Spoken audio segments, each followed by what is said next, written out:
"And here she is," murmured Brother Diaz.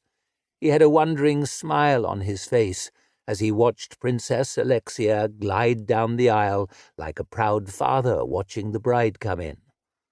"One could almost mistake her for a princess," said Balthazar, if not proud, then at least not scornful.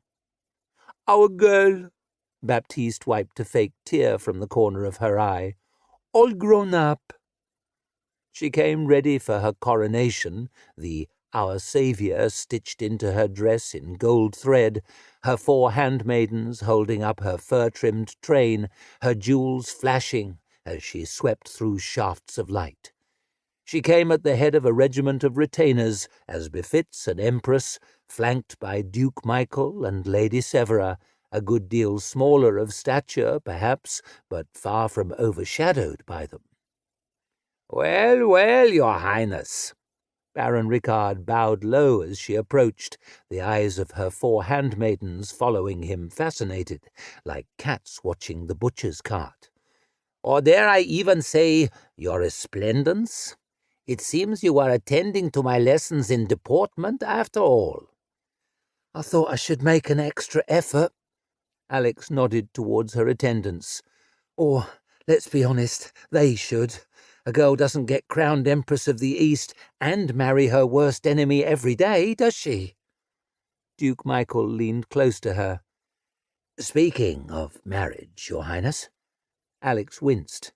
"Do we have to?" "I have a favour to ask." He swallowed as he reached out, and Lady Severa smiled and put her hand gently in his. "You know that Lady Severa and I have been dear friends for many years." Alex stared at their hands. "Uh-huh." "Since His Grace returned to Troy," said Lady Severa, "it has become clear that we have always been much more than that." "God damn it," whispered Balthazar. "Told you," whispered Baptiste. "I have asked Lady Severa to marry me," blurted Duke Michael. "And I have been honoured to accept," said Lady Severa, "provided, of course, that your Highness approves." There was a brief pause, then Alex gave a long sigh. "Far be it from me to hoard all the marital bliss for myself." "You have made me the happiest man in Europe." Duke Michael beamed at Severa, then at the rest of them. "On behalf of Princess Alexia, on behalf of myself and my wife-to-be, on behalf of every citizen of Troy," and he took Jakob's hand in both of his and gave it a brotherly squeeze, "thank you for all you've done." "Only the task Her Holiness gave us," grunted Jakob, who enjoyed nothing but gratitude least of all. "But what a labour! You will always be welcome here, all of you." Jakob rather doubted that, but appreciated the lie. "A ship has been chartered and waits for you on the docks." And the Duke clapped Brother Diaz on the arm and gave Jakob's hand a final shake and let it go. "I trust your return voyage to the Holy City will be a little calmer." "Don't ever count on it," said Baptiste. Alex's eyes had gone wide. "You're leaving?"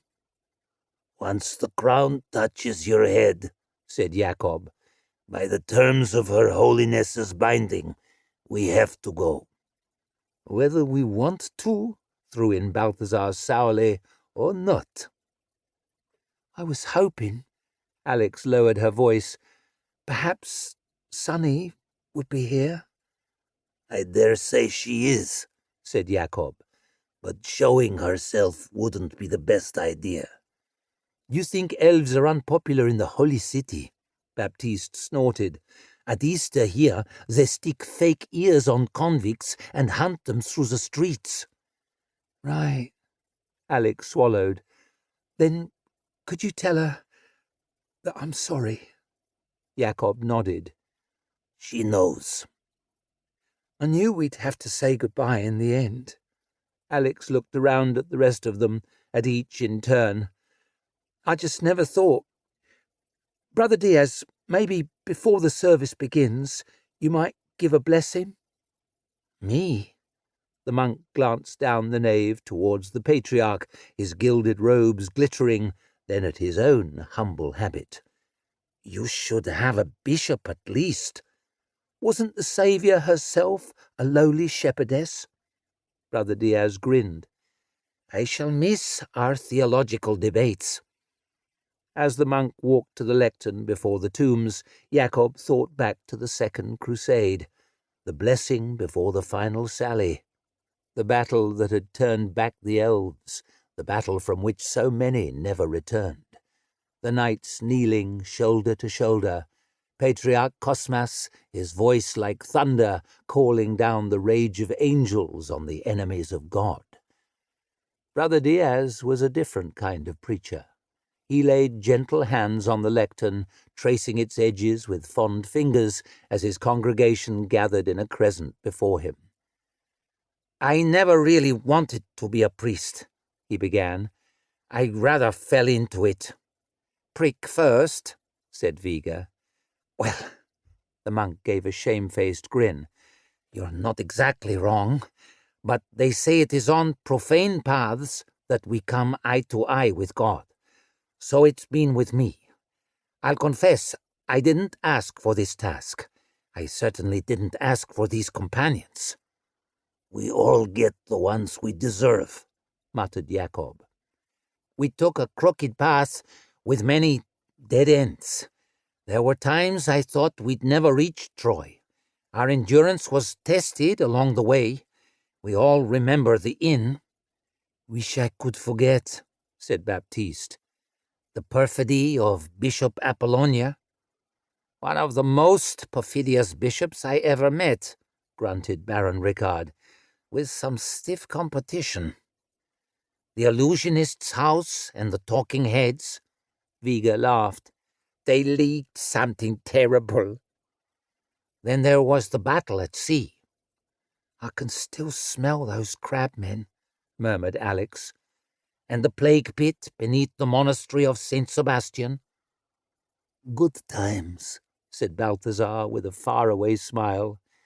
Good times. But at each step, somehow together, we overcame. We may have fought with each other. Balthazar and Baptiste exchanged one of their glances. But in the end, we fought for each other. And Alex, Your Highness, I have seen you learn. I have seen you grow. From a girl who was once called Verity to a woman ready to steer the course of an empire. Alex shrugged. Still a little Verity, I'll admit. A good empress needs some teat, said Viga. May God, saints, and saviors smile upon your reign. And Brother Diaz made the sign of the circle, as in the end they smiled upon our journey. When we set out, I thought you all monsters. I have learned, I suppose, that you are only people. A set of devils, perhaps, but on this occasion you've done God's work. And he smiled and gave a nod and stepped from the lectern. Balthazar watched with lips discerningly pursed, like a connoisseur considering a bottle. Then he leaned over.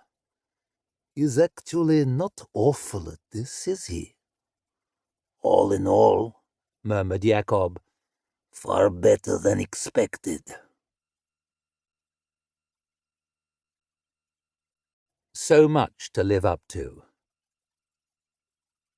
Viga was bored out of her mind. The endless singing and praying and blah, blah, blah by the boring old men. Any desire she'd had to be saved was ebbing fast, and she was thinking she'd much rather be a pagan after all. At least when pagans prayed, it was over before you needed to piss. Some bastard with the biggest beard you ever saw had droned on about planting a field so long you'd have thought they were crowning a plough. And when he finally shut up, and Viga was breathing a sigh of relief, some other bastard with an even bigger beard got up and told a story about fish. What the hell's going on? She muttered, squirming in her seat. Are we crowning a fish? "It's not really about fish," whispered Brother Diaz. "It's about charity." "Why not just talk about that then?" asked Viga, baffled. She wasn't the biggest lover of Odin or Freya or Freyr and the rest. They'd done her no favours, but at least she understood them. They were as petty and lustful and greedy as everyone else, if not a bit more so. What's the point of being gods after all, if you're not a bit more so? But the saviour was so much to live up to. Viga stared at her in the coloured glass, arms outstretched on the wheel, like she couldn't wait to be carved. All the virtues and sacrifice and forbearance. Viga could never forbear anything, even before the bite. Jacob was a hell of a forbearer. All he did was forbear. Look at him, next to her on the pew, scarred jaw clenched, forbearing away. No drink, no lies, no fucking. He hadn't sworn an oath against fun, far as Viga was aware, but he might as well have. Why live forever if you're not going to live? Beyond him, Baron Rickard lounged, arms spread across the back of the pew like it was a couch in a brothel. The lady on his far side kept glancing at him, breathing like she'd run a mile, and sweating like it too, fanning herself with her hand and doing everything short of begging to be bitten. Viga had no idea how anyone could want that smirking corpse, and she pretty much wanted anything male when the mood was on her. But then lemmings love cliffs, don't they? She squirmed again. Hers was not an arse made for warming a pew. "Odin's fucking balls I'm bored. Or wait, if I'm baptized, should it be Saviour's tits? Can I say that?" Brother Diaz rubbed at his temples. "Not in a basilica, ideally." Now Alex sat on a stool or something, while the priest with the biggest beard of all stood behind her, still droning on. Two of the girls came in and draped a purple cloak around Alex's shoulders, and the other pair pinned it shut with a great square golden brooch. Lady Severa put a sheaf of wheat into Alex's left hand, and Duke Michael put a gilded spear into her right, point wobbling about, so Viga started to hope she might take the patriarch's eye out, which would have livened things up a bit, but no such luck. All nonsense, but looking at the rapt faces of the audience, Viga wondered if she saw a point to it after all. Choosing to be ruled by a 17-year-old girl who could scarcely hold a spear, just 'cause of the room she'd been born in, was, on the face of it, a bit silly. But wrap it in this much gleaming pomp and solemn ritual, you might mistake it for a gleaming solemn notion. "What's hard to make," she muttered to herself, "is hard to break." The patriarch poured oil from a golden spoon onto Alex's head. Then he took a crown from a boy with a cushion, held it in both hands, and lowered it, slowly, slowly, drawing out that moment, jewels twinkling and winking in the inky darkness, slowly, slowly. "Drop it on her and let me piss," hissed Viga, likely heard from the back row, the place was so silent. She felt a change as the patriarch settled that weight of gold on Alex's head. That restless tug in the pit of her guts that had dragged her all the way to Troy, dragging her back now towards the sea. "So that's it." Balthazar rubbed at his stomach, and Viga knew he felt it too. "That's it," said Rickard, closing his eyes. They all felt it. 4 noblemen leaned down, and Viga realized Alex had been sitting on a golden shield, and now they hoisted her up to their shoulders, displaying her to the crowd like the goods at an auction. Everyone shifted from their pews and knelt, sending up a great rustle, and Viga was grateful at least to get some movement in her legs. Alex teetered under all that crown, eyes flickering up, like she was worried it might fall off and she'd end up dropping her spear and wheat and juggling the damn stuff all down the nave. But the crown stayed on, and the girls started singing, and bells started ringing, and Viga had to laugh, 'cause she'd always loved the bells, since she first heard one being smashed by Olaf on that raid. and the clang of so many filling that grand space made her wonder if she might prefer being saved to being a pagan after all. She'd never been any good at sticking to a choice, even before the bite. "Time we were gone." With a pained grunt, Jacob stood and led them out in single file. Viga caught one last look back at Alex, Duke Michael and Lady Severus smiling up at her, and wondered how it had all turned out. But she never got to see that part. The Chapel of the Holy Expediency was like the corpse cart, and not only because of the smell. People were happy enough to see it in a disaster, but no one wanted it sitting by their front door once the danger blew by. The bells were still ringing as they stepped from the grand doors, past the many guards, and into the dappled daylight. "Shame we couldn't stay for the wedding." Viga ducked off the road to wriggle her trousers down and squat among the bushes. "Though this crowd could probably make a boring business of that, too." "Must you?" Balthazar rolled his eyes. "Here?" "Well, I could have gone in there, but I expect it would have pooled on the pew, and no one would have thanked me then." "She has a point," said Baptiste. "Why is it, when you've really got to go, it's sometimes hard to go?" And Viga grunted as she finally managed it, careful to get her hips at the right angle so she didn't piss all over her own trousers, which wouldn't have been the first time. What with the bells and the binding satisfied and the simple pleasure of a draining bladder, she was quite enjoying herself at last, but no one else seemed to be. With Jacob it was no surprise, but Baptiste could usually raise a smile, and even Baron Ricard looked less smug than usual. "Freya's arse," grunted Viga as she slapped the drops off with one hand, then wiped it on the nearest leaf. "Look at the long faces on you lot." "Well, we embark at once for the Holy City," snapped Balthazar, walking on. "To return to captivity, resentment, and contempt. To return to enslavement." "Ah," Viga frowned. "I forgot about that." Evil Friends.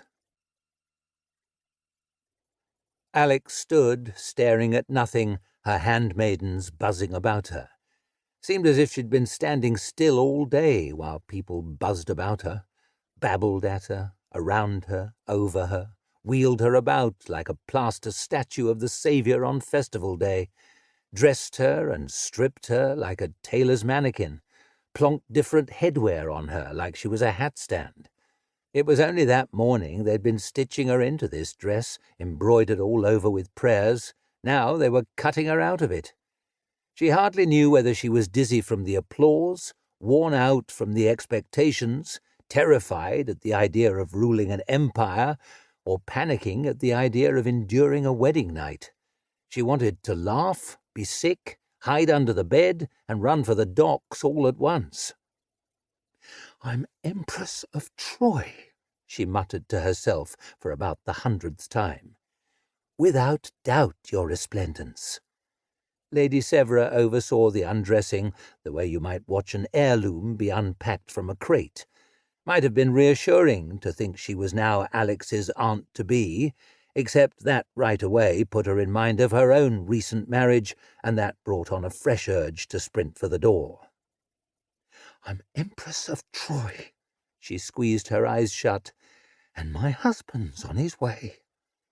"I fear this cannot be quite how you dreamed of your wedding night." Alex snorted. "Honestly, I never dreamed I'd live past 20. Honestly, she still wouldn't have put good money on it. "You need not worry. Zenonis and Placidia will be outside the door. I and Duke Michael are only on the floor below." "So if my husband tries to stab me, you'll get here in time to stop the dagger?" "Your husband will not stab you," said Lady Severa. "Not with a dagger, anyway." "Not with a dagger," murmured Alex, as one of the girls, Cleophas, she thought, or maybe Athenae, sawed through a seam on her dress, and another scattered handfuls of flower petals across the carpet. Lady Severa delicately cleared her throat. "You are not A virgin?" Alex snorted even louder. "Not even in the neighbourhood." "Good, good. Shouldn't a bride be one, ideally?" "Ideal is not always ideal. You will have some sense of what to expect, at least." "Bad as that?" Alex took a shuddering breath and blew it out to the sound of ripping stitches. "Feel like I've been changing into something new for months. Now I've got to change into something else again. I don't even know what." "Transformation is a part of life," said Lady Severa. "Frightening, but necessary, beautiful even. The caterpillar becomes the butterfly." Alex swallowed. "Butterflies don't live long." There was certainly a flavour of doomed moth about the silk gown they draped around her, falling off the moment it was on, wafted about by the breeze from the open windows, and leaving precious little to anyone's imagination. There was a knock at the door. Probably just an ordinary knock, but it sounded as heavy to Alex as coffin nails being thumped in. One of the girls, Placidia, she thought, or maybe Zanonis, glided off to answer, while the others went into a frenzy of last-moment tugs, plucks, flicks, and brushes, as if slapping a little colour into her cheeks would make the difference between a blissful marriage and a lifetime of torture shackled to a shit. They perched a circlet of golden leaves on her head, a thing that couldn't decide whether to be alluring or commanding, which was a highly suitable piece of headgear, since Alex was wrestling with that decision herself, and had no idea how to come at either one. So as the door opened, she ended up sort of leaning against one of the bedposts with her arms folded, slightly frowning, but also with one eyebrow cocked, like a grumpy cook who'd been waiting too long for the baker's boy to arrive. Arcadius stood in the doorway, wearing not a gauzy tissue, but the magnificently embroidered tunic, stiffly starched shirt, and highly polished boots he'd been married in. He bowed very elegantly, which was a relief, as it'd be a shame to be murdered by someone with bad manners. "Your resplendence, or should I say," he glanced up with the hint of a smile, "my wife?" "Your Grace, or should I say—" It was somehow hard for Alex to wrap her teeth around the phrase, "my husband?" The last of the girls, Athenae, she thought, or maybe Placidia, tossed a last handful of petals, then whisked the doors shut, sealing the two of them, husband and wife, empress and consort, Alex and the man she'd taken till a few days before for her most dangerous enemy, in her bedchamber alone. Great. "I confess I feel a little—" Arcadius cleared his throat, the first hint he might be suffering from some nerves of his own. "Overdressed?" And he unbuttoned his glittering jacket, tossed it over a chair, and started rolling up his shirt sleeves. "Perhaps some wine would help us both relax." Alex hadn't been relaxed for a very long time.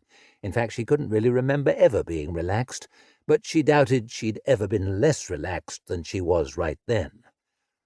"I wouldn't say no," she muttered, as wine gurgled from the jug into two glasses, glittering red and bloody with the sunset. He advanced on the bed, holding one out to her. "Hell of a day for you." She took it, wondering whether you could see poison. "And it's not over yet." He saw her hesitate. "If it was poisoned," and he took a slurp from his own glass, "I'd have just killed myself." "You might have put the poison only on my glass," said Alex. Arcadius raised his brows. "Exactly the sort of thing my mother would have done. You're giving me way too much credit." He swapped Alex's glass for his, then drank from that one too. Or perhaps not enough. She finally let herself take a sip. It did taste rather fine, but then the kind of poison a duke would use on an empress you probably can't taste any more than you can see. She perched herself on the bed, tried to waft the tails of her hapless gown so they gave her legs a hint of cover, but it was like using a feather to hide a side of ham. Arcadius watched her. "You seem a little Ferrety? I was going to say jumpy. Well, your brothers all tried to kill me. I heard, and thought to myself, how gauche. He set off around the bed to the other side.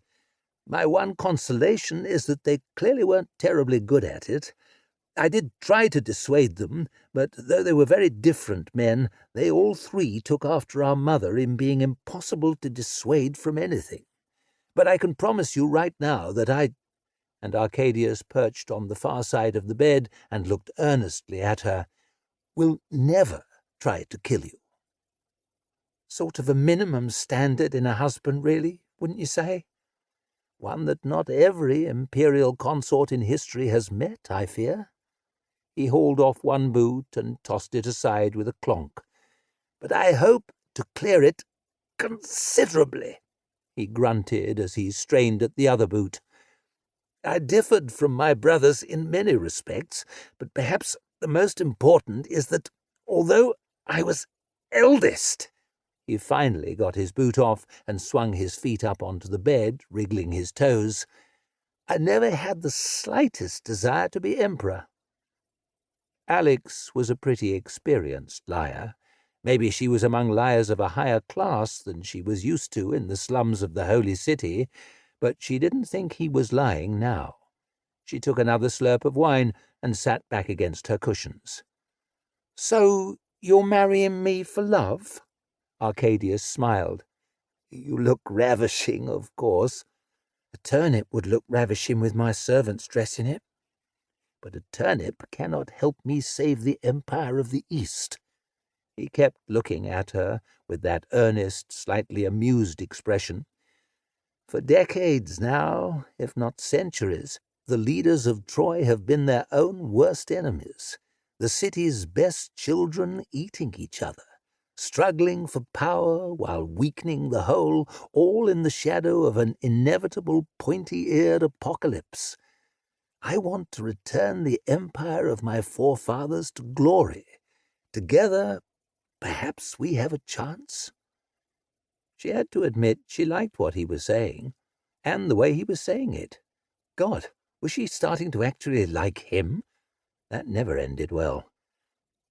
Arcadius, my friends call me Archie. They do? Believe it or not, I have quite a few. I do believe it. Why, thank you. You're quite a charmer. Why, thank you.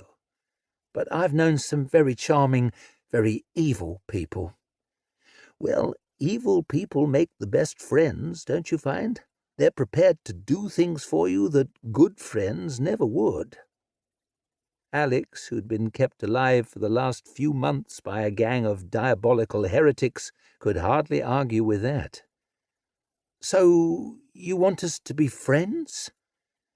Well, it seems preferable in a marriage to being enemies. I saw my mother make that arrangement with no fewer than 4 husbands, and it did not turn out well, especially for the men involved. I see no reason to repeat the mistakes of our parents, do you? I barely knew my parents. Arcadius rolled his eyes to the ceiling. God, I wish I'd never known mine. You trying to make me jealous, Alexia? My friends call me Alex. Makes sense. Believe it or not, there are hardly any, and most of them just left for the Holy City. If ever there were evil friends, said Arcadius, I think you have some there. Alex found herself rather nettled by that. No doubt they're a mixed bag. I'm told there is a particularly dangerous vampire, as well as a particularly violent werewolf, and a supercilious tamperer with the dead. Alex wrapped her gown, such as it was, a little more tightly around herself. We've all got our shortcomings. Oh, I am well aware. Flaws I have aplenty, but hypocrisy isn't one of them. He gave a sigh. I sense you're not exactly raring to consummate our alliance, and I take no offence. I share your reticence. He held up a hand. A matter of taste rather than quality, I assure you. Might I hazard a guess that you, perhaps, and he raised his brows high, prefer rings to fingers, as it were?" Alex raised her own brows to match. "While you, maybe, are more of a finger man? It seems my wife is as perceptive as she is beautiful. A fancy way of calling me dumb and ugly in one breath?" Arcadius held her eye. "Quite the opposite on both counts." "Well, the bed's big enough that we could share it every night and probably never see each other again. I've heard it said the secret of a good marriage is a broad mattress. We'll have to meet in the middle sooner or later. There's been some talk about—" Alex cleared her throat. "Heirs. Ah, yes. Born here beneath the flame, as you were. Between the two of us, I feel sure we can devise a method that will keep our mutual repugnance to a minimum." This was turning out more civilized than Alex had dared to hope. "There's more than enough repugnance around without us adding more. My very feelings." Arcadius plumped one of the cushions with the back of his hand and draped himself luxuriantly against it, looking towards the ceiling, night sky blue, scattered with golden stars. "Perhaps a little assistance from those we find more personally appealing, and a curtain of some sort?" "With a hole?" murmured Alex, lying back to look at it herself. Arcadius twisted towards her, making a ring with his thumb and forefinger and grinning at her through it. "Only a small one, and perhaps some manner of fragrance lubricant." "Sounds like quite a party." "Looks like quite a party," said Viga, gazing wistfully back towards the quay, lit with torches as the sun sank, noisy with raucous music, cheers, and laughter, crowded with colourful revellers celebrating the brave new era. An era the Chapel of the Holy Expediency had helped bring in, but could never be a part of. "Shame we're not invited," grunted Brother Diaz, trudging towards the gangplank. "My name's Diaz. I believe passage to the Holy City has been secured for us." The man who, by his hat, was the captain, took in Jacob, stonily glaring, Baptiste, jauntily grinning, Baron Rickard, languidly leaning, Balthazar, fastidiously sneering, Viga, looking exactly like a Viking werewolf would, and finally, and with the greatest suspicion of all, Sunny, her face hidden in the shadows of her hood, but for tufts of pale hair. It would have been far better had she vanished from sight entirely, but she seemed reluctant to do it, or talk, or acknowledge anyone at all. In fact, if elves were capable of being depressed, Brother Diaz would likely have put her in that category. The captain leaned to spit over the ship's side. "Hope I don't regret it." Baron Rickard sighed. "I fear you will find, as we all must, that hope and regret are sisters eternal." There was a brief silence. Brother Diaz thought the vampire might have waxed a touch too philosophical for the audience. "We're ready to go," grunted Jacob, always ready to bring things down to earth. The captain looked back to a list nailed to a board. "I wish I was, but as you can see—" As a sailor brushed past Brother Diaz with a barrel over her shoulder, nearly knocking him into the sea, "we're still loading. All this business with the new Empress, it's held everything up." "It's held me up for 6 months," snapped Balthazar, stepping past Brother Diaz and across the gangplank. "We will sit up there on the aft castle while we wait." "I'd rather you—" Viga grinned down at him. "I can sit on you instead, if you'd rather." As ever with her, it was hard to tell threat from proposition. The captain took it as a little of both.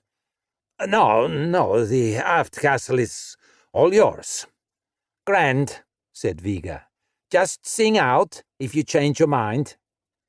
"This certainly has been one of the chapel's lengthier assignments," the Baron was saying as he tripped up the steps. "But our priest survived." Baptiste slid down the mast till she sat with her back against it. Has that ever happened before?" "Mother Pierrot lasted 3 missions," said Jacob. "but that was before your time." "What became of her in the end?" Jacob leaned on the rail, frowning out at the sea. "Best not to dwell on it." Any feeling of triumph at seeing Alex finally crowned was steadily fading as Brother Diaz considered his future prospects. "What will be next, do you think?" "One thing about life in the chapel of the Holy Expediency," said Baptiste, "you will never guess what's next." "Demons in Dusseldorf," mused Jacob. "Witches in Wexford," grunted Viga. "Goblins in Gdansk," ventured Balthazar. "Gdansk is lovely this time of year," observed the Baron. "Maybe I'll put off the retirement." Baptiste looked thoughtfully towards the setting sun, the gold glimmering on the water. "See how one more turns out." "Every time," said Jacob, shaking his head. "She moans all the way, then stays for one more." "The only thing we can be sure of," said Ricard, "is that it will be a dirty job." "How could it be otherwise?" Brother Diaz looked gloomily towards the celebrations on the quay. "For the clean jobs, Her Holiness has other servants."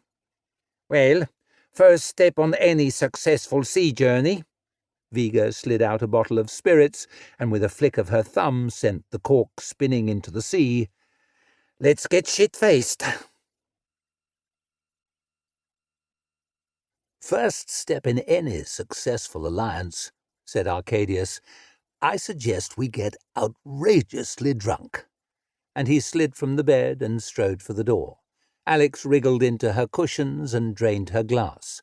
She'd always thought she didn't like wine. Now she realized she didn't like bad wine.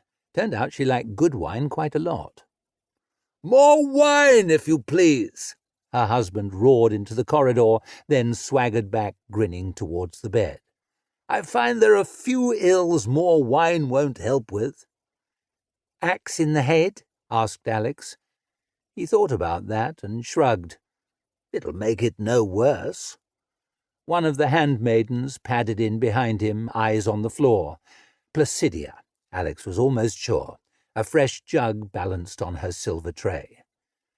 "What if this one's poisoned?" she asked, drunk enough to joke about it, or half-joke, maybe. The last thing she'd ever expected from her wedding night was happening. She was actually starting to enjoy it.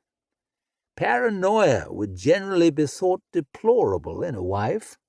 Arcadius snatched the jug from the tray and took a swig straight from the spout. "But in an empress it's positively essential, wouldn't you say?" He glanced at Placidia, and his brow wrinkled. "Do I know you?" "This is Placidia," said Alex. "She's from an unimpeachable family." "Unlike the rest of us. I'll remember in a moment." Placidia glanced up, and Arcadius snapped his fingers. "I've got it. With black hair, you'd be the absolute image of one of my mother's apprentices." "Oh." Placidia tipped her head to one side and tossed her tray away, and it hit the marble with a harsh clang and spun round and round on its edge. "How fucking tiresome," she said. "Wait." Alex held on to one of the bedposts to pull herself up to sitting. "What?" Zenona slipped her head around the door. Alex never saw her smile before, but she was smiling now, a bright and hungry smile, and one side of her face was all dotted with blood. "Did they work it out?" "Wait!" Alex almost whimpered. The pleasant warmth of drunkenness was rapidly draining, and chilly terror was washing in behind it. "What?" Arcadius took a step back. "Oh, no." Placidia gripped him by the wrist. "Oh, yes." "Ah!" He tried to pull free, face twisting in pain. "Ah!" His arm had turned pale where Placidia held it. A fur of frost spreading from her hand, veins bulging blue-black on his skin. The jug slipped from his grip and shattered, a slush of half-frozen wine oozing from the wreckage. He turned to Alex very slowly and with a strange creaking. "Run," he whispered, and the word turned to a puff of smoke on his grey lips, ice spreading across his cheeks, eyes turning milky pale. "Fuck!" screeched Alex, scrambling from the bed, getting tangled in the covers and sprawling across the floor in a shower of cushions. "Born in the flame?" Zenonis stalked towards her, teeth bared, hair stirred by a hot draught from nowhere, just like the pyromancer at the inn, and the terror of that memory caught Alex now and choked her. "You can die in the—" "Fuck you!" Alex flung her empty wineglass, and it bounced from Zenonis's cheek and shattered on the wall. Alex spun, slipped, scrambled on all fours for the chapel, bare feet skittering on the marble. "Oh, God!" She snatched one last panicked look over her shoulder as she stumbled for the secret panel, fumbled for the hidden catches. Arcadius was frozen, pale cheek glittering with rime, cold fog rising from hair turned furry white with frost. With a snarl, Placidia slapped him, and his whole body shattered into splinters, chunks of pink ice bouncing across the polished floor. She glared at Alex and tossed her husband's frozen hand over her shoulder. With a click, the secret door popped open, and Alex blundered through, clutching at the doorframe. Zenonis was up, face streaked with blood from a gash on her cheek. A tapestry behind her began to blacken and smoke as she raised her hands, and a blinding wave of fire shot out. Alex slammed the door shut as it flickered around her, heat shocking as a punch in the face. She stumbled back through the blackness, slapping at the singed tails of her gown, coughing on the stink of sulphur. "Oh, God!" She had just the presence of mind to fumble the lamp from its little alcove. "Oh, God!" She lifted the hood and brought it down, over and over, till the flame puffed into life. "Oh, God!" Was the door starting to glow? Was smoke curling from the back? Was it getting warm in the little corridor? She staggered, clawing cobwebs away, to the little room with the little window where she'd had her last bitter little conversation with Sonny. How she wished Sonny was here now, but they were all gone. Sonny and Jacob and Viga and Brother Diaz even, all well on their way back to the Holy City. Duke Michael. His rooms were on the floor below. The guards would still be loyal to him. She ran to the narrow stair, stone cold against her bare feet, and took one step down. Sounds echoed from below. Scraping footsteps? Was someone coming up? "Oh, God!" She could smell burning. A scratch at the back of her throat. She clutched a flimsy handful of her gown in one hand, lamp in the other, blundering up the steps 2 at a time, her bare shoulder scraping the wall. The golden wreath had slid down over her eye, and she tore it off and flung it bouncing down the steps. She shoved open a door and tumbled into the throne room, lit by 4 hanging lamps, sun sinking beyond the great windows and staining the serpent throne a bloody red. She scrambled for the great bronze doors, hauled on one of the handles. As it came open a crack, she heard a distant scream beyond, the crackle of flames. Was that delighted laughter? She backed off, staring wildly around.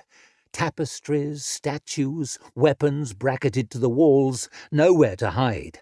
Beyond the throne, the narrow stair climbed upwards, the stair to St. Natalia's flame.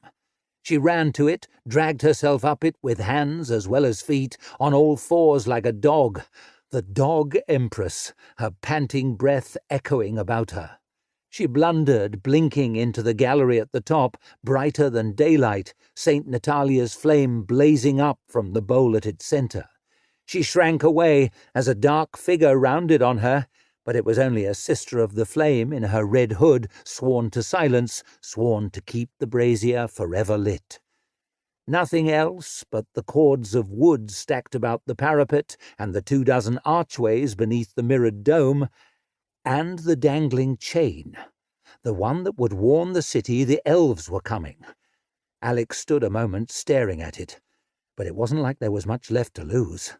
The nun's eyes went wide as she stretched up to grab the end and jerked it down. The hopper above dropped open, and with a pop, a fizz, and a shower of foul-smelling sparks, a stream of powder poured into the brazier. A stream of black sewer water poured into the sea, and Balthazar watched, fascinated, as the ripples spread, were subsumed by the incoming waves, slapped against the harbour wall, and rebounded, splitting and merging in an intricate dance.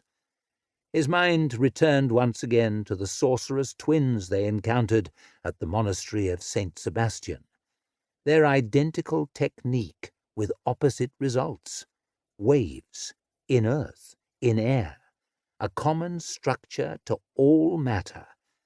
He could not shake the notion. It was so perfect, so beautifully simple, so consistent with the ordered universe in which he still insisted on believing. Could one magically induce a wave through anything with the right— "What's that?" asked Sunny. Balthazar followed her long finger, looking up towards the top of the Pharos. There, at the summit, bright in the gathering dusk, St. Natalia's flame was burning blue. Brother Diaz frowned towards it. "I thought they only did that for an elf invasion." And Balthazar experienced that familiar sinking sensation, the one he had felt each time he tried to break the binding and realized he had failed, the one he had felt when the celestial court read the verdict, when the witch hunters sprang out of hiding in the graveyard. "Something's wrong," growled Jacob.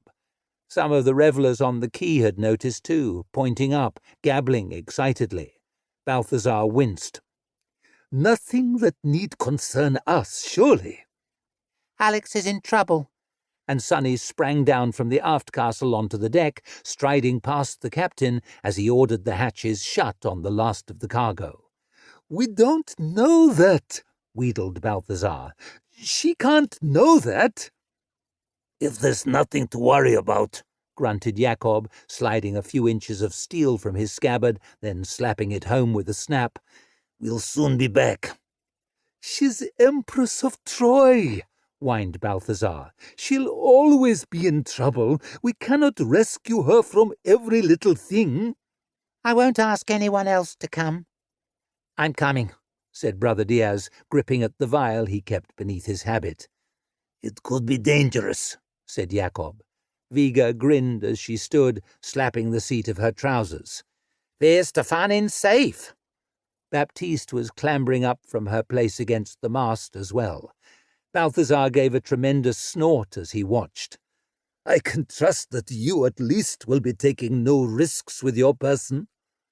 "The time comes." Baptiste gave her daggers a quick check, then glanced up towards the Pharos, setting her jaw.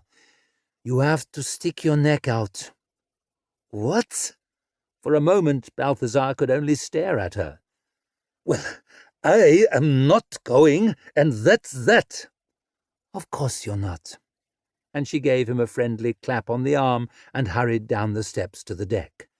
For once there was no trace of rancour in it, no disgust and no contempt, and yet it managed somehow to be the most stinging thing she had ever said to him. "You've been demanding we go for hours," shouted the captain as he watched them clatter across the gangplank. "Now we're ready, you want to stay?" "Well, we won't bloody wait for you," Balthazar bellowed after them. He rounded on Baron Rickard, still leaning against the ship's rail, just as he had been when they first noticed the colour of the flame. "I am comforted to see that you at least have retained your perspective." "Always," said the vampire, watching the others hurry along the quay with his customary faint amusement. "For months I was bound to protect that hopeless girl and struggled with my every resource against it. I flatly refuse to continue the struggle. Now I am bound to leave her to her own devices." "An entirely rational decision. I would expect no other." "What are they thinking?" "Who can say? Each of us makes our own choice in the end, for our own reasons, alone, as our consciences. Ricard showed his fangs as he grinned. Such as they are. Well, quite, grumbled Balthazar, nodding along. Absolutely. That's why I'm going too. Balthazar stared at the Baron. You? He stared at the Pharos. There? Empress Alexia might be in trouble. But you're a vampire. Ricard laid gentle fingertips on his chest. So I can't care? Balthazar gaped even wider than he had at Baptiste. All this time you studied my efforts to break the binding. You encouraged my efforts, so you could break it yourself? That's what you thought? Ricard gave a suave little chuckle. I encouraged your efforts because I found them hilarious. To be fair, you came closer to breaking the bindings than any other magical practitioner I have known, which is to say, nowhere near. But I never wanted to break the binding myself. I never needed to. But what? The vampire rested a gentle hand on his shoulder. The problem with the clever people is they think everything must be clever. The binding works on the soul, Balthazar. He shrugged. I'm a vampire. I don't have one. But if the binding doesn't affect you, Balthazar groped for the words like a blind man for the privy. Then you chose to come here? When one reaches my age, the Baron gave him a parting pat. One needs something to do with one's time. And he exploded into a cloud of bats that clattered off screeching into the evening. Savior, protect us! The captain had chosen that moment to clamber onto the aft castle. Now he was numbly making the sign of the circle over his chest. Cast off! He howled towards his men. We're leaving now! Balthazar turned back to the quay. Well, I won't bloody do it! He screamed furiously at the evening. I've done what was asked of me. I've done more than was asked of me. You can't make me go. Even though no one was asking him to. The language of violence.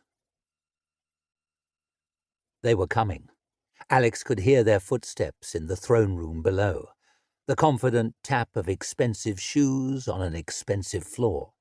She stared wretchedly about the eyrie at the top of the Pharos, bathed now in a sickly blue glare, flashing from the thousand chips of mirror that covered the inside of the dome. They were coming. A hideous scream split the night, a hiss like steam below, and the scream became a bubbling whimper, then silence. Alex stood frozen, sweat tickling her scalp. From the heat of the flame, from the climb, from the abject terror. The nun stood gaping, hard to say if she was sticking to her vow of silence or had lost the power of speech. They were coming, and there was no way out. Well, there were about 20. It was just that beyond each wide archway there was nothing but a spectacular view of her darkened empire and the longest drop in Europe. The footsteps had made it to the stair below. Oh, God! Alex scrambled to the nearest opening, leaned gingerly over the parapet, and her stomach flipped. A dizzying vastness of dusk yawned beneath her, the side of the Pharos dropping away, the side of the pillar dropping away below that, the pinprick lights of the city far below that, the lanterns of the ships in the bay, the dregs of sunset gleaming on the black mirror of the harbour. When she fled through the rigging from Constance's fishmen, she'd thought herself very high up. How quaint her death plunge into the freezing Adriatic seemed now. There was only one small mercy. Basil the builder had clearly loved a bit of decorative stonework. He'd spared no expense on fake pillars, false windows, sculpted plants, animals, faces, and that had left handholds everywhere. The high, cold wind caught Alex's hair and flicked it around her smarting face, caught her gauzy gown and flicked it around her goose-fleshed legs. She could hear voices on the steps. "Oh, God!" She thought of Arcadius, shattered into 1,000 frozen fragments. No one wants to see doubts. She planted her ass on the centuries-old names, gritted her teeth, and swung both legs over. She slithered down, clinging to the parapet beside her, until the cold stone dug into her armpit, bare feet paddling desperately about, till one toe caught something sticking from the side of the tower. A gargoyle. She'd never seen the point of the ugly bastards before, but she was damn grateful for it now. She teetered there, sideways on, perched atop a little stone head, too small for both her feet. She gritted her teeth even harder and peered down, focused on her toes, not beyond. Not all that swallowing, dizzying beyond. Not the tiny buildings and the pinprick lights and the fall. How long would you fall for? "Oh, God!" She told herself that didn't matter. Who cared whether you only broke your neck or your body exploded into soup? It was just like being a thief, climbing up some merchant's drainpipe. She made herself let go of the parapet, palms sliding down the masonry as she bent her knees. Slowly, slowly, cold wind chilling one shoulder, cold stone scraping the other, praying for balance. "Oh, God!" Heart pounding in her mouth, pounding behind her smarting eyes. She got her straining, tingling fingertips to the gargoyle, thighs digging into her churning stomach. She worked one foot off it, then the other. Its stubby stone horns scraped her shins, then her knees, then her stomach, then her chest. Her arms trembled and her hands burned with the effort as she lowered herself, dangling over the void, every muscle aching as she stretched out. She'd always wanted to be taller, but never half so much as in that moment. The tip of one fishing toe brushed stone, and with a whimper she trusted to fate and let go. Her heels thumped onto a ledge, and she stood gasping, plastered into a shallow alcove, one of a set that ringed the lighthouse, matching the gallery of archways at the top. "Where is she?" The voice echoed from above, and Alex pressed herself even tighter to the stone, not daring even to breathe. "I asked you where?" A sudden gust blew up, trying to peel her from the pharos, singed sleeves of her imperial bedwear whipping at her eyes, and she dug her fingertips into some carved vine leaves and clung on like grim death. "You're a sister of the flame? I can give you flame." There was a hideous screech. Alex couldn't hold in a gasp of terror as something plummeted past her, blazing brightly, flailing wildly, shrieking like a boiling kettle. The nun. "That was a waste," Placidia's voice, but so cold Alex could hardly believe it was the same girl who'd so gently combed her hair that morning. "No more talking," Zenonis's voice. "No more plotting, no more picking that stringy shrew's dirty toenails. It's time to take back what's ours." "Then we have to trap our little rat and kill it." Alex realized with a surge of fresh terror that Placidia was coming towards the parapet, leaning out to look down. She sucked in her stomach and pressed herself to the pharos, shrinking from the blue glare above, eyes squeezed shut, toes trembling as they clung to the ledge, fingertips worming into the carvings, clutching a handful of her whipping gown close so it couldn't give her away, holding her breath like Sunny would have, and wishing she could disappear the same way.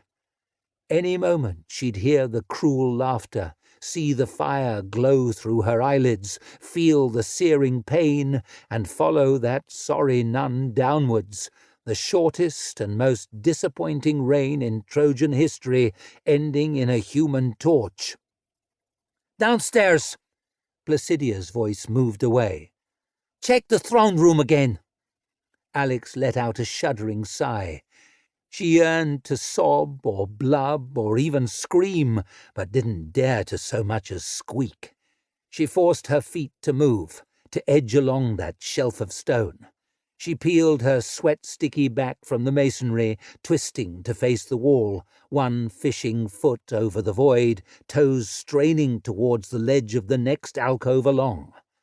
Something flapped at her, clattered around her, batting wings, squawking beaks.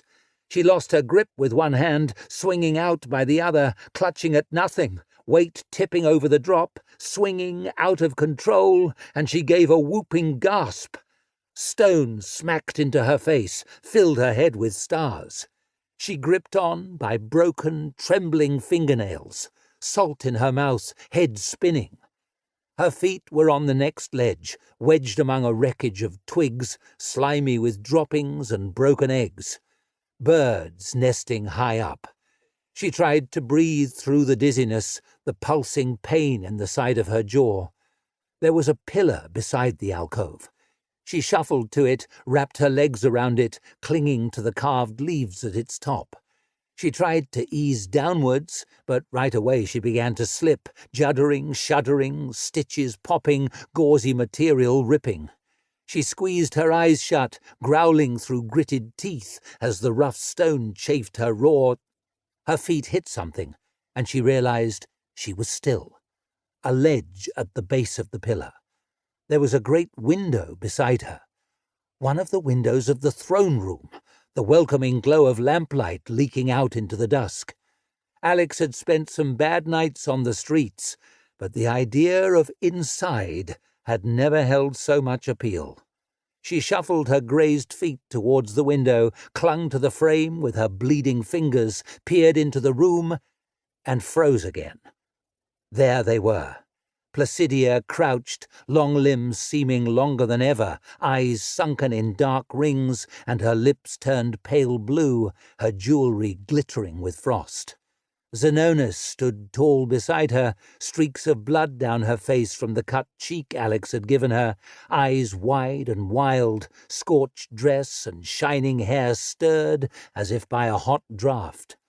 Two of the missing members of Eudoxia's coven right beside her all along.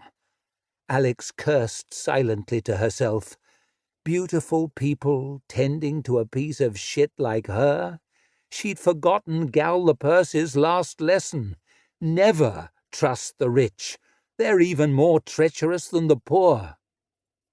How'd she get away? Zenonis poked at something with her shoe, a heap of bubbling fat and blackened armor that must once have been a guard. Rats are clever little creatures, said Placidia, each word with a little puff of chilly smoke. When it comes to finding holes to hide in, tell the others we'll have to do this the hard way, scour the palace, kill anything that might be loyal to her. Zenonis sniggered. I like the hard way. Her shining eyes flicked towards the window, and Alex shrank back against the stone, squeezing her eyes shut. Then she snapped them open. Duke Michael! She had to warn him. And maybe, just maybe, together they could get out of this alive. She clung to the outside of her own palace as another chilly gust whipped around her bare arse. Could she feel specks of drizzle on the air? Oh, God! What girl doesn't live in fear of rain on her wedding day? Though most brides don't have to climb down the outside of a giant lighthouse after the groom's been shattered into 1,000 pieces. Jacob had never been much with words, but in the language of violence he was a poet. He'd been steeped in it since he was a babe in arms, speaking it eloquently since before he could walk, and, try as he might to learn others, violence was still the language he first thought in. He knew its every dialect, from tavern brawl to pitched battle. He understood its every subtlety and idiom. It was his mother tongue. So when he heard it whispered on the streets of Troy, he understood the meaning. A wildness in the eyes of the revellers, a shrillness in their cries as they pointed up through the drizzle towards St. Natalia's flame, still burning an eerie blue. It was fair to say no one liked the elves, but for most of Europe they were a far-off menace. Eat your dinner, or the elves will eat you. Here in Troy, where their unearthly savagery had boiled over the edges of the map within living memory, the hatred and terror were of a different order. Keep your sword always sharp and your eye ever watchful, lest the elves eat your family the way they ate your grandfather.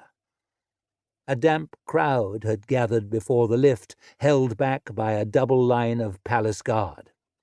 "All's well," their captain was bellowing, though his drawn sword wasn't putting any minds at rest. "The elves are not coming." "No more than one, anyway," muttered Viga as she ploughed through the angry press. "I'm Brother Diaz," called the monk, stepping from behind her, not at all cowed by the naked steel. "envoy of Her Holiness the Pope, and I'm concerned for the safety of the Empress." "Who's this brash bastard, and what's he done with Brother Diaz?" muttered Baptiste out of the corner of her mouth. "I know who you are." The captain had a twitchy look. "But there's nothing to—" "Then why the blue flame?" demanded Diaz, and the crowd muttered in angry agreement. Jacob slid past him and beckoned the captain close, one professional to another. "No one wants to add to your troubles, but we've all got superiors to answer to." "Let us go up there," said Baptiste, gold teeth glinting as she grinned. "All's well, we can help you put minds at rest." The captain considered the gathering mob, then glanced towards his men. One shrugged, another nodded. "All right," and he sheathed his sword as he turned for the lift. "We'll go together." In the language of violence, Jacob was fluent. He'd had his suspicions, but as the soldiers slotted the rail into place behind them, the captain pulled the lever, the machinery rattled into life, and the city fell away beneath them, the hints he saw left no room for doubt. How one guard had his weight all in his front foot, body slightly twisted like a bent bow. How another rested his hand on the buckle of his sword belt, thumb nervously tap-tap-tapping.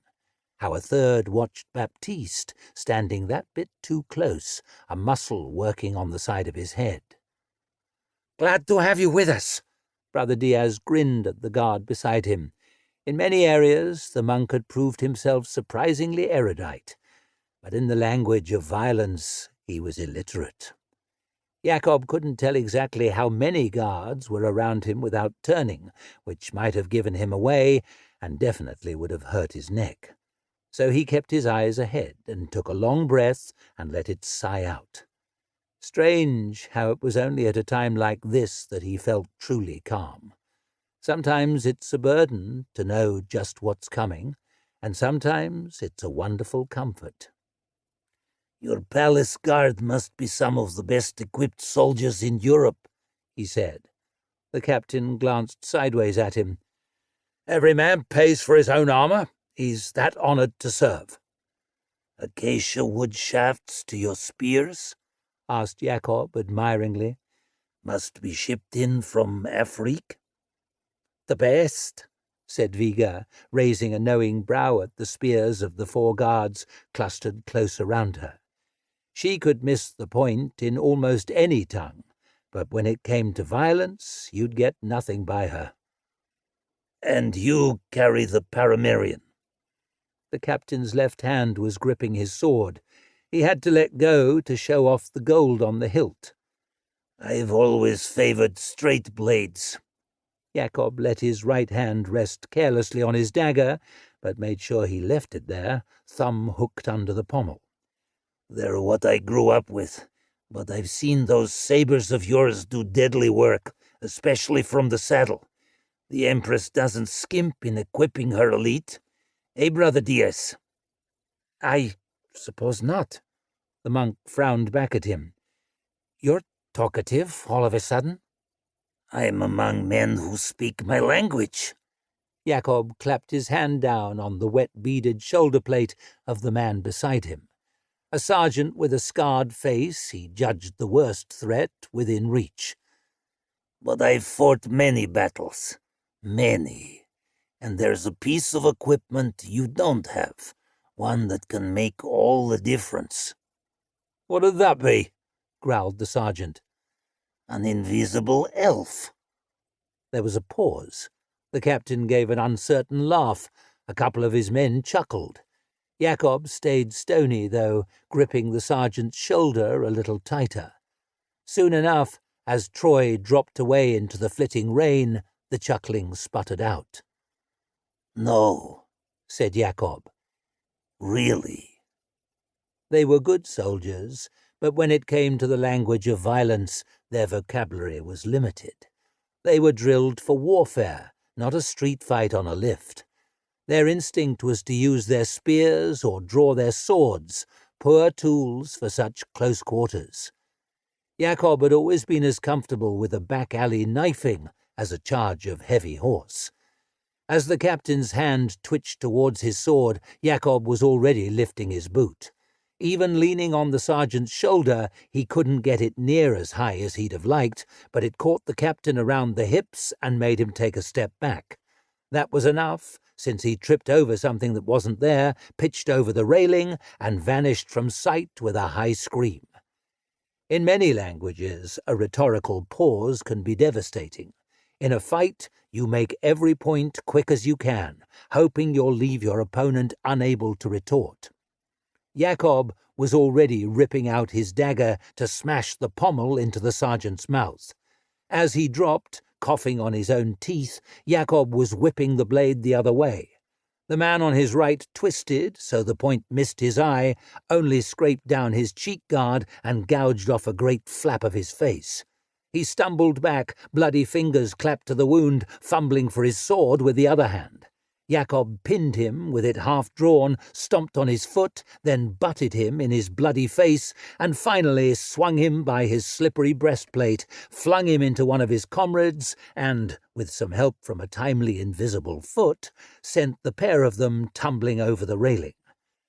Brother Diaz was stumbling about in a clinch with the guard he'd been so happy to have with him. Baptiste was snarling as she stabbed a man, a dagger in each hand. Another stared at her, desperately tugging at his sword. Sonny flashed into view for an instant, heaving in a breath as she hung off his arm. Jacob stepped forwards, rammed his elbow into the man's throat, and dropped him, clawing at his neck. 3 guards lay mangled about Viga's feet. She caught the wrist of the 4th as he tried to swing a mace at her, grabbed his helmet with the other hand, and shoved it against the back wall as it rushed past. Metal screamed, sparks flew, the man gave a shriek as a great bloody streak was painted down the masonry.